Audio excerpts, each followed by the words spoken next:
Lo supe la noche del cumpleaños de mi cuñada.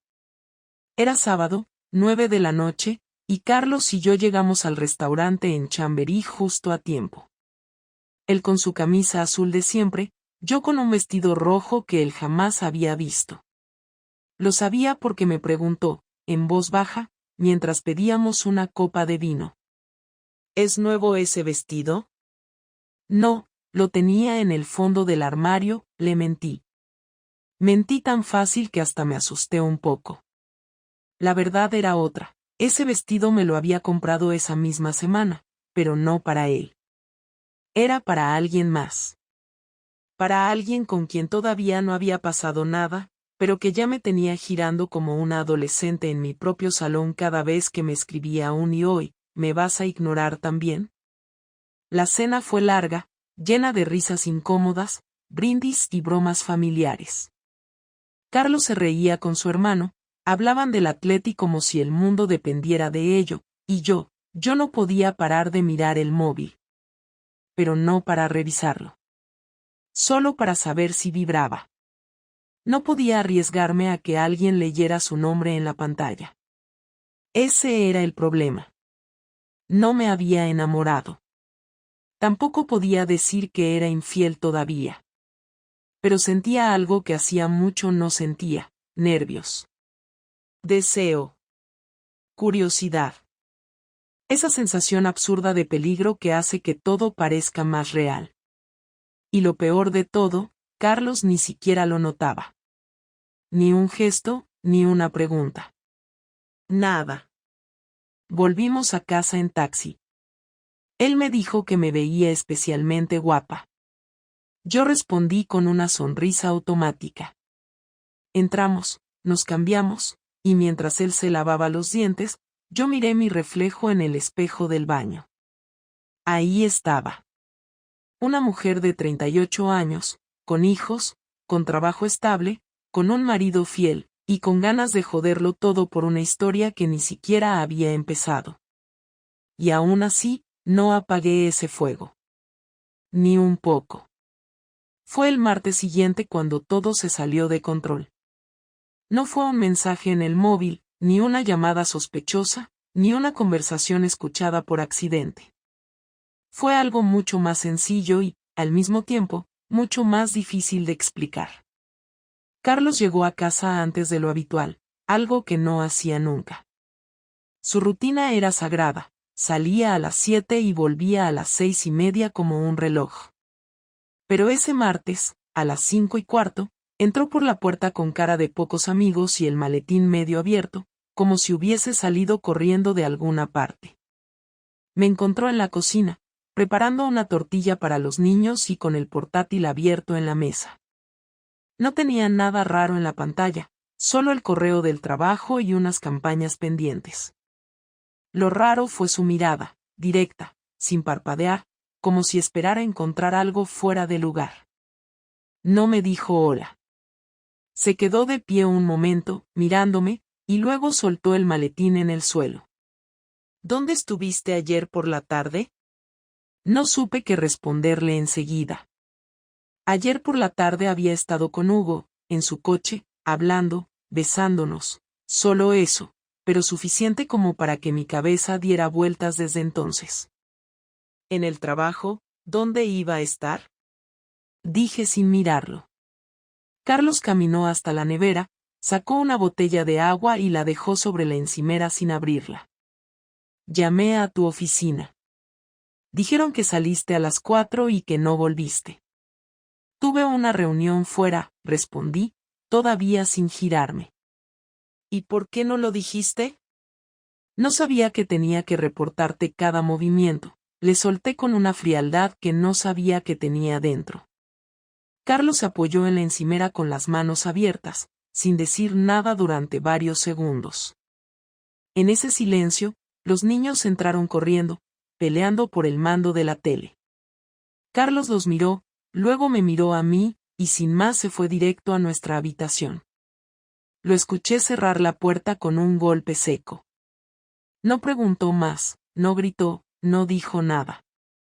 Pero su cara decía todo. Esa noche dormimos en silencio.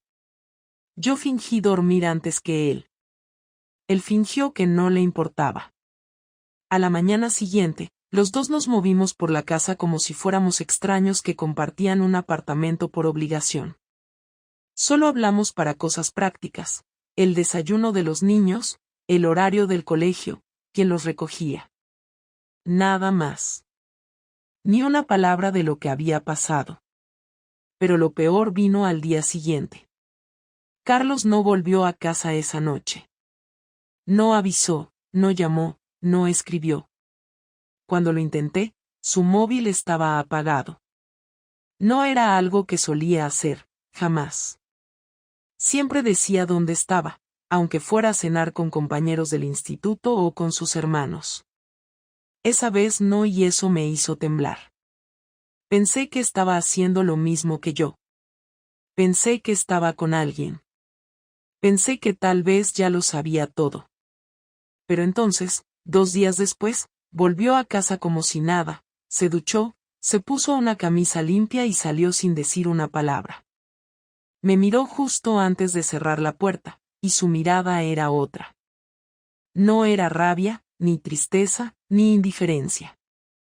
Era como si ya no me viera como su mujer, como si yo fuera alguien más que vivía en su casa y que simplemente tenía un nombre. Ese fin de semana llevó a los niños a casa de sus padres, dijo que quería pasar tiempo con ellos. A mí no me invitó. Ni siquiera me preguntó si tenía planes. Cuando regresó el domingo por la noche, entró con una bolsa que tiró sobre el sofá y se fue a dormir en la habitación de invitados. Yo no dije nada. No porque no tuviera que decir, sino porque ya había pasado el punto de las explicaciones. Sabía que sabía algo. No cómo, no cuánto, pero lo suficiente. El lunes por la mañana encontré una carpeta encima de la mesa del comedor.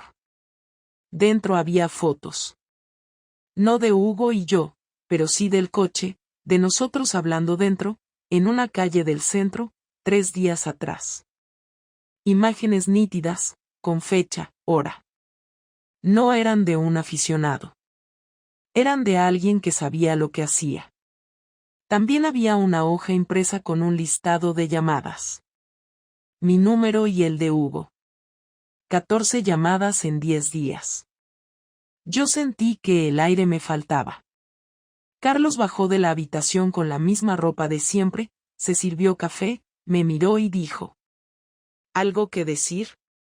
¿Me estás espiando? Pregunté, más por inercia que por defensa. No tengo que espiarte. Me lo dijeron. ¿Quién? No importa. Lo vi. Y con eso basta. No gritó. No me insultó. Solo se fue al trabajo. Como cualquier lunes. Pero cuando cerró la puerta, supe que ya no quedaba nada por esconder. Ya no era una sospecha, ni una intuición. Era un hecho. Lo había descubierto, y ahora, todo dependía de lo que decidiera hacer. La confrontación llegó 2 noches después, sin avisar, sin señales, sin gritos previos. Carlos entró en la cocina cuando yo estaba terminando de limpiar, los niños ya dormidos, el lavavajillas funcionando, y un silencio raro en la casa, como si el aire estuviera esperando algo. Llevaba en las manos la misma carpeta que había dejado en la mesa días atrás. Se sentó frente a mí, sin decir palabra al principio. Yo traté de seguir con lo mío, fingir que no pasaba nada, pero su mirada me quemaba. Dejó la carpeta encima de la mesa otra vez, la empujó hacia mí con 2 dedos como si estuviera devolviendo algo sucio, y esperó. No abrió la boca hasta que levanté la vista. Explícame esto, dijo sin levantar la voz. No hay nada que explicar, respondí, sin convicción, como si decirlo en voz alta fuera a borrar las imágenes. No. ¿Nada? Entonces, ¿qué es esto? ¿Una reunión laboral de 2 horas en un coche? ¿Una charla inocente con alguien que casualmente te toca el muslo mientras hablas? Carlos. No me digas mi nombre, Marta, dime la verdad. Sabía que lo que estaba por decir no tenía arreglo, pero aún así mentí una vez más. Tal vez por costumbre, tal vez por miedo, tal vez por no aceptar todavía lo que había hecho. Le dije que no había pasado nada físico, que solo hablábamos, que necesitaba desahogarme con alguien que me escuchara, que todo era una confusión. Él se rió. Una risa corta, sin alegría. ¿De verdad piensas que soy idiota?, preguntó, bajando la voz como si hablara con un niño. Tengo fotos, mensajes, tengo incluso un audio. ¿Sabes quién me dio todo eso? Un amigo tuyo. Bueno, ex amigo, supongo. Alguien que te vio entrar con ese tipo al parking del centro y que pensó que merecía saberlo. En ese momento sentí una mezcla de vergüenza, rabia y humillación. No por lo que había hecho, sino por haberlo hecho tan mal, por haber sido descubierta como una adolescente torpe. Intenté recuperar algo de control. No sé qué quieres que diga. No pasó nada más. Me equivoqué. Pero no fue una relación, fue una confusión. Carlos se levantó tan rápido que la silla se movió hacia atrás con un chirrido seco. Caminó de un lado a otro de la cocina, con las manos en la cabeza, sin saber dónde poner la rabia. No era un hombre violento, pero estaba al borde de hacer algo que ni él entendía. Volvió a mirarme. ¿Una confusión? ¿Eso dices después de 12 años juntos? ¿Después de 2 hijos, una casa, una vida construida con esfuerzo? ¿Fue una confusión? ¿Te confundiste de persona? ¿De cama? ¿De boca? No dormí con él, dije, levantando la voz por primera vez. Te lo juro. No necesito tus juramentos, Marta. No me sirven ahora. ¿Sabes qué es lo peor? Que si me lo hubieras dicho tú, si te hubieras sentado conmigo y me hubieras dicho lo que pasaba, tal vez te habría escuchado. Tal vez habríamos intentado arreglar esto. Pero no, preferiste esconderlo, mentir, y actuar como si yo fuera un mueble más de esta casa. Me quedé callada, sin saber qué decir. Todo lo que saliera de mi boca sonaba ridículo incluso antes de decirlo. No podía justificar nada.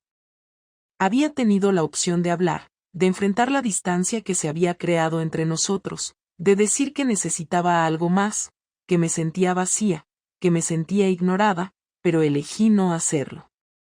Y ahora, Carlos no era solo un marido herido. Era un hombre humillado, y no había nada que doliera más que eso. ¿Por qué él?, preguntó de pronto, más tranquilo. ¿Qué tiene que no tenga yo? ¿Qué te dio que no te di yo? No supe qué responder. No fue algo que Hugo tuviera. No era más guapo, ni más inteligente, ni más exitoso. Solo me escuchó. Solo me hizo sentir deseada cuando yo me sentía invisible.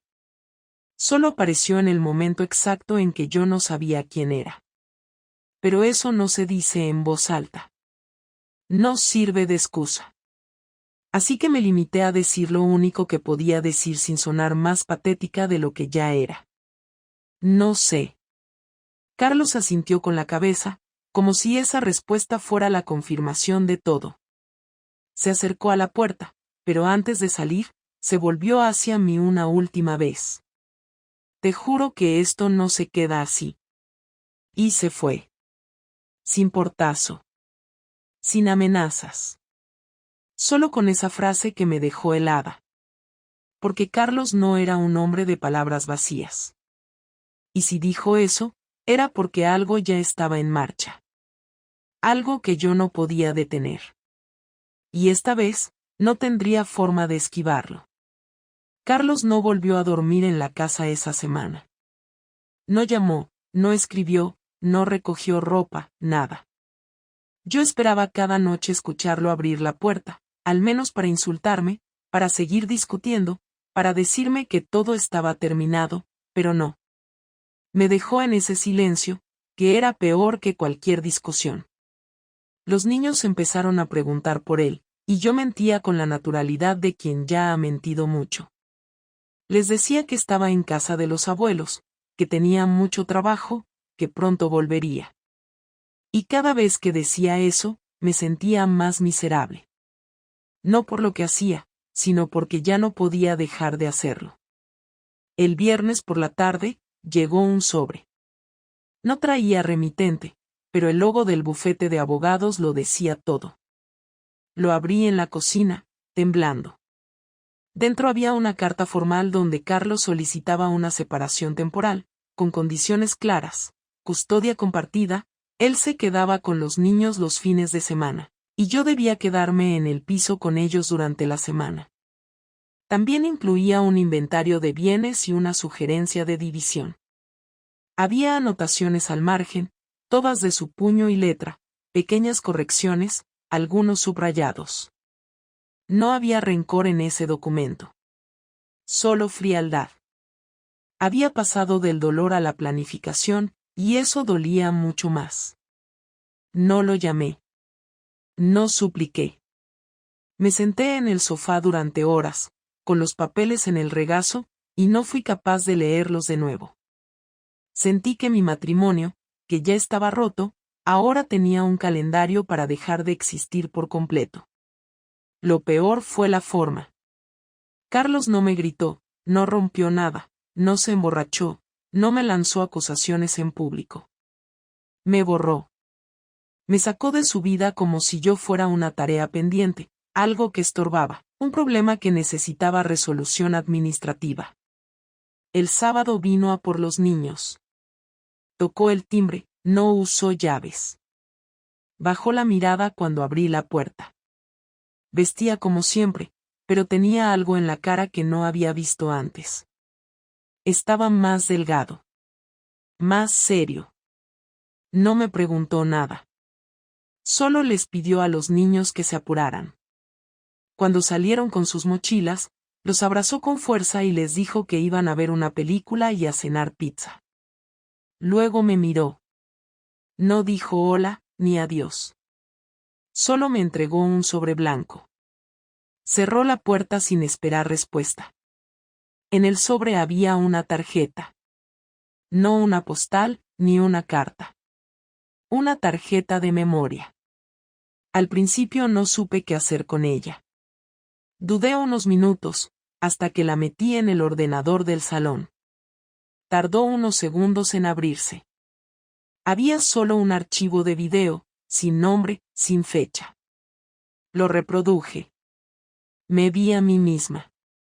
En un coche. Hablando con Hugo. Riéndome. Tocándole el brazo. Besándolo. La cámara era nítida. No era desde lejos. Alguien había estado cerca, había grabado todo sin que yo lo notara. No era la típica imagen borrosa. Era un video de alguien que sabía lo que hacía. Un profesional. Me tapé la boca con la mano. No por vergüenza, sino por el miedo de que los niños bajaran y me vieran llorar como una idiota frente a la pantalla. Carlos no me lo dijo en persona. Me lo mostró. No hubo insultos. Solo pruebas. Y eso era 1000 veces peor. Cerré el video a la mitad. No podía seguir viéndome así. No soportaba esa versión de mí misma. La que reía como una adolescente estúpida. La que se dejaba llevar por una emoción vacía. La que arruinó su vida por nada. Esa noche no pude dormir. Pasé las horas caminando por el pasillo, revisando mentalmente cada decisión que me trajo hasta ese punto. No me sentía víctima. Sabía que todo era culpa mía. Pero aún así, no entendía el nivel de precisión, la estrategia, el control. Carlos no se había limitado a descubrirme. Me estaba dejando un mensaje claro, sabía todo, tenía pruebas, y no iba a levantar la voz. Me iba a destruir con calma. El domingo por la tarde regresó con los niños. Entraron contentos, comiendo helado, y se despidieron de él con abrazos. Yo no salí al pasillo. Me quedé en la cocina, esperando. Cuando la puerta se cerró, lo escuché caminar hacia donde estaba yo. Se apoyó en la puerta. Habló sin mirarme. No te preocupes, no voy a enseñar el video a nadie más. Pero lo tengo. Y si alguna vez me pones en una situación en la que tenga que pelear por la custodia, lo usaré. No dije nada. No voy a gritarte. No voy a maltratarte. No soy así. Pero esto no se olvida. No se borra. Solo quiero que lo sepas. Lo sé, respondí, sin levantar la cabeza. Espero que valiera la pena. Y se fue. De nuevo, sin portazo. Sin drama. Sin insultos. Dejándome sola, en la misma cocina donde una vez me pidió que tuviéramos nuestro primer hijo. No hablamos durante 5 días. Ni un mensaje. Ni una llamada. Carlos venía cada fin de semana a buscar a los niños, pero no me miraba a la cara. Se comunicaba con ellos como si yo no estuviera en el pasillo, como si fuera parte del mobiliario, como si no mereciera ni siquiera un saludo por cortesía. Y aunque era completamente merecido, me dolía más de lo que estaba preparada para soportar. El castigo de su indiferencia era lento, quirúrgico, exacto. El viernes siguiente, sin previo aviso, me escribió un mensaje corto. Decía que quería hablar. Que el domingo, después de dejar a los niños, me esperaba en el bar de la esquina. A las 6. Solo eso. Fui. No porque pensara que había algo que salvar, sino porque necesitaba entender hasta dónde estaba dispuesto a llegar. Él ya había hecho su jugada. Me expuso sin necesidad de escándalos. Me mostró que podía destruirme si quería, pero aún no lo había hecho.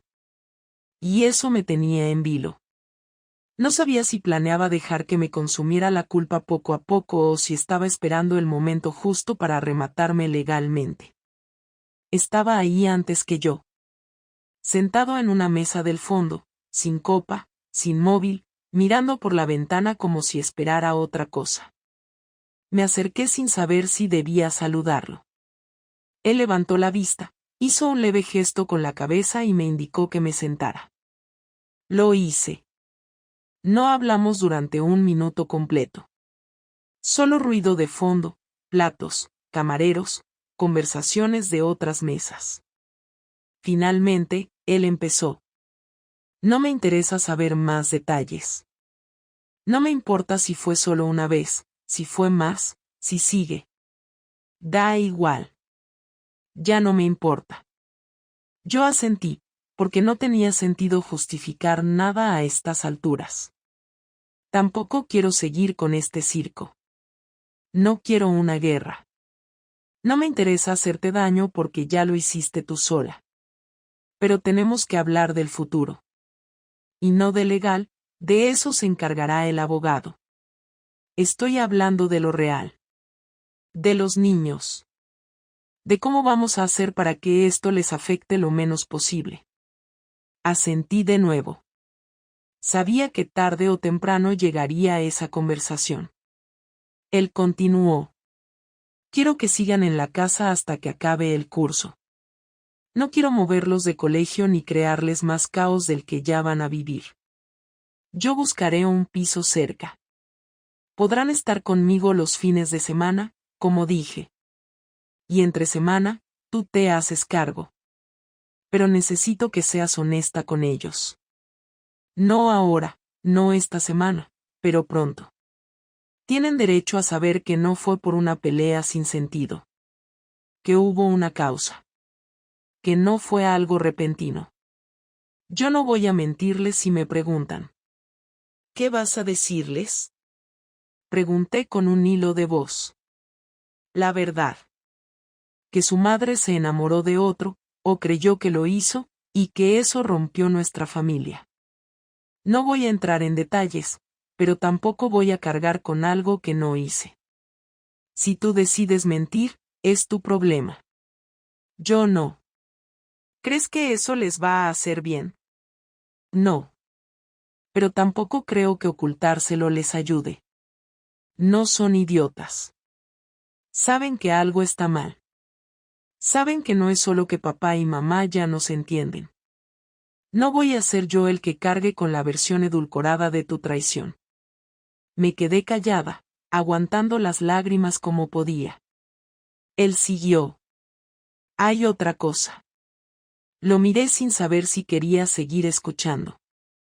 Ya hablé con el abogado. No voy a pedir pensión, ni parte de tu sueldo. No me interesa tu dinero. Pero sí quiero que quede constancia de lo que pasó. Si en algún momento esto escala, si te metes en líos con ese tipo o si hay un conflicto por los niños, usaré todo lo que tengo. Quiero que eso te quede claro. No va a pasar, le dije sin pensar. Eso pensabas antes, y mira dónde estamos. No me importa si sigues viéndolo o no. Me da igual. Pero si entra en la vida de mis hijos, ahí sí me importa. Y mucho. Así que piénsalo bien. No soy vengativo, pero tampoco soy idiota. No lo he vuelto a ver, dije, y era verdad. Carlos asintió con expresión neutra, como si no supiera si creerme o no, pero ya ni eso le afectara. Pagó el café aunque no lo había tocado, se levantó, y antes de irse me dijo: Yo no soy la víctima perfecta, Marta. Pero tú no eras la mujer que pensé que había elegido para compartir mi vida. La persona que conocí no habría hecho esto. Y ese es el verdadero problema. Ya no sé quién eres. Y sinceramente, tampoco quiero saberlo. Lo vi salir sin apuro, con esa tranquilidad que dolía más que cualquier grito. Me quedé sola en la mesa, sin saber si lo que sentía era rabia, tristeza o simplemente un vacío definitivo. Había algo en su forma de hablar que me dejó claro que, aunque compartiéramos años, hijos y una historia, ya no había ningún tipo de vínculo. Solo quedaba el deber de ser padres. Y nada más. El lunes siguiente fue la primera mañana en que sentí que todo ya estaba decidido. Me levanté sin esperar un mensaje de Carlos, sin revisar si había dejado algo en el salón, sin la mínima esperanza de que esto se arreglara. Hice el desayuno para los niños, los llevé al colegio, volví a casa y me senté frente a la mesa con el café frío sin abrir el portátil. Ya no tenía nada urgente, nada que necesitara respuesta inmediata, nada que me sacara de esa sensación de estar atascada en un punto muerto.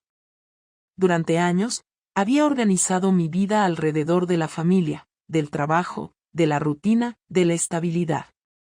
Pero ahora todo eso estaba desarmado.